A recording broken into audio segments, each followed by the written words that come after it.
Okay dear FM students, आज के इस स्मॉल क्वेश्चन अगेन, ये क्वेश्चन हमने स्टडी हब से लिया भाई। इसमें बेसिकली हम डिस्कस करेंगे कि डाइवर्सिफिकेशन के केस में प्रोजेक्ट स्पेसिफिक की कैसे आती है। Diversification simply means when your company is doing something new, when your company is making investment in non core activity. आप किसी नई इंडस्ट्री में इन्वेस्ट करने वाले हैं, आप कोई नया काम करने वाले हैं, दैट इज डाइवर्सिफिकेशन। हमारे केस में बच्चा अगर पढ़ना शुरू कर दे तो हमें लगता है कि नया काम कर रहा है, ऐसी बात नहीं है। But let's talk about FM. अगर हम डाइवर्सिफिकेशन करते हैं तो डाइवर्सिफिकेशन को के सवाल को कैसे डील किया जाता है। सबसे पहले जिस इंडस्ट्री में आपकी कंपनी इन्वेस्ट करने वाली है, डाइवर्सिफाई करने वाली है, सबसे पहले हमें उस इंडस्ट्री का बीटा एसेट चाहिए। अब बीटा एसेट उस इंडस्ट्री का कैसे आएगा, बहुत आसान है। आपका एग्जामिनर आपको बता देगा भाई उस न्यू इंडस्ट्री के अंदर where you want to diversify आपकी प्रॉक्सी कंपनी, आपका कंपेटिटर कौन है। एग्जामिनर नॉर्मली आपको उस कंपेटिटर का इक्विटी बीटा और उसकी गियरिंग दे देगा। ऑल यू नीड इज आप कंपैटिटर का इक्विटी बीटा लें, फाइनेंशियल गियरिंग लें और बीटा एसेट कैलकुलेट कर लें। तो स्टेप वन के अंदर हमें न्यू इंडस्ट्री का बीटा एसेट चाहिए। एक दफा न्यू इंडस्ट्री का बीटा एसेट आ जाएगा तो फिर उसे अपनी फाइनेंशियल गियरिंग से, यानी कि जिस कंपनी के लिए हम सवाल सॉल्व कर रहे हैं उसकी फाइनेंशियल गियरिंग से गियर अप करेंगे। बाकी ऑफ कोर्स हमें आइडिया होना चाहिए। बीटा एसेट की बात करते हैं, it shows only one risk जिसका नाम है बिजनेस रिस्क। इक्विटी बीटा की बात करते हैं तो it shows two risk. Measure of दो रिस्क होता है इक्विटी बीटा, इसमें बिजनेस रिस्क भी होता है और फाइनेंशियल रिस्क भी होता है। और फाइनेंशियल रिस्क का ताल्लुक लोन से, जितना ज्यादा लोन होगा फाइनेंशियल रिस्क उतना ज्यादा होगा। Now let's read the question. ये सवाल हमने स्टडी अब से ही लिया भाई।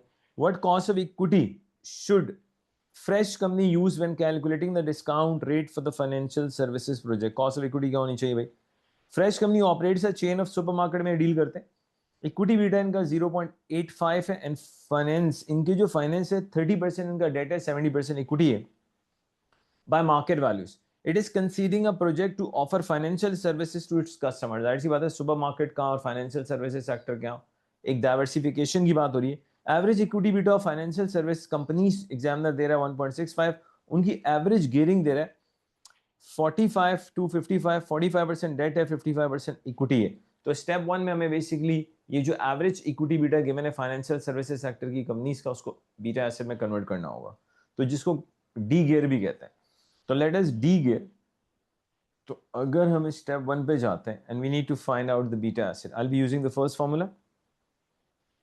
सिंपली हम फाइनेंशियल सर्विसेज सेक्टर कंपनीज का जो एवरेज इक्विटी बीटा है उसको डी गियर करेंगे।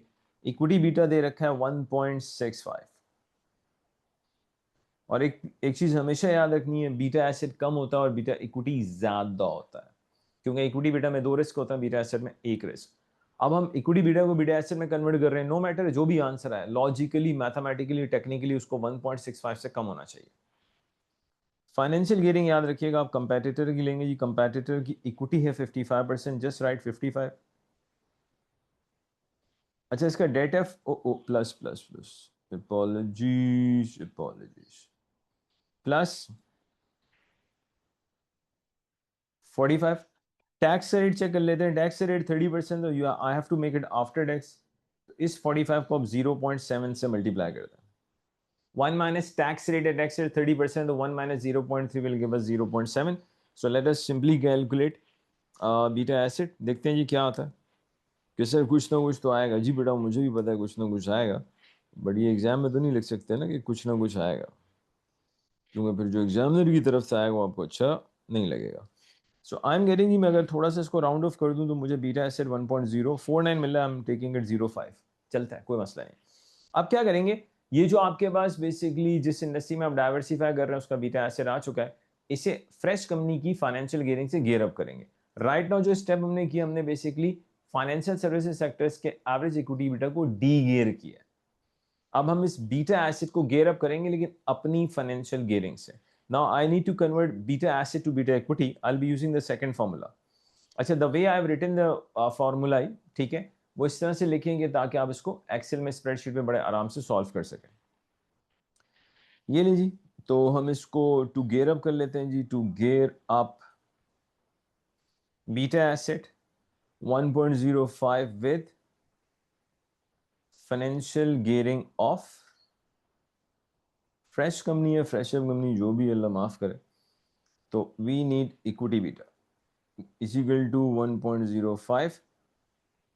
फॉर्मूला सेकंड वाला यूज होगा, फाइनेंशियल गियरिंग फ्रेश कंपनी की आएगी जी। फ्रेश कंपनी की अगर बात करें तो 30% इनके पास डेट है, 70% इनके पास इक्विटी है।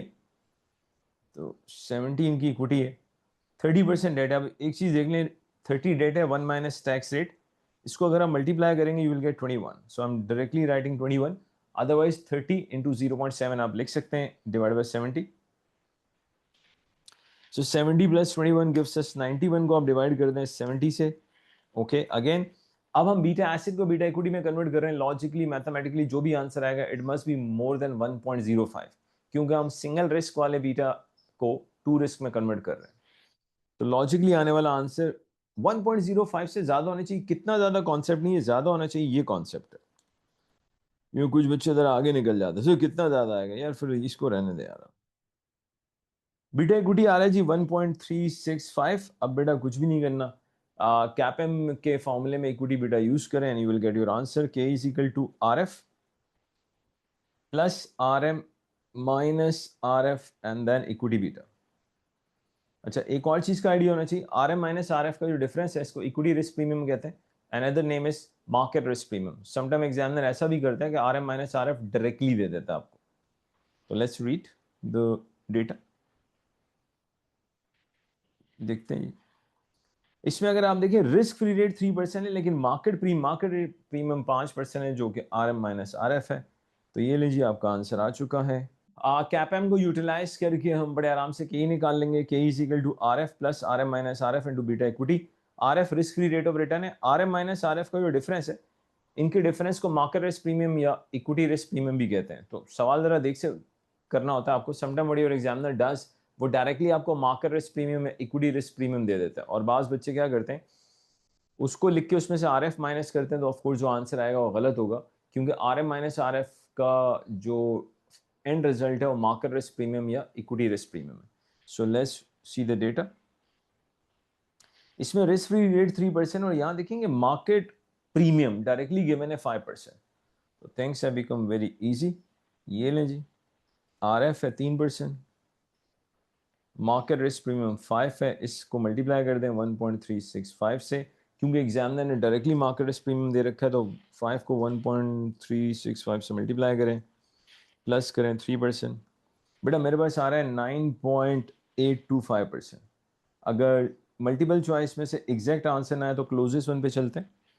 9 point, we are having exact answer 9.825%।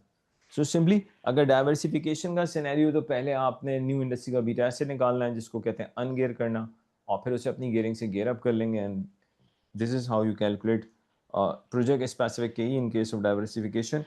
ये भाई आप चेक कर लें, मैंने इसमें आंसर दे रखा है आपको what they have done.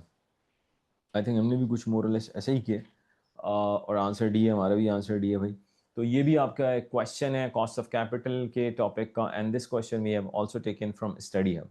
And plus I have announced many times, मैं दोबारा अनाउंस कर रहा हूँ भाई, सितंबर 26 की अटेम्प्ट में अवील school of accountancy basically F M financial management का 100% लाइव ऑनलाइन क्लासेस दे रहा है आपको।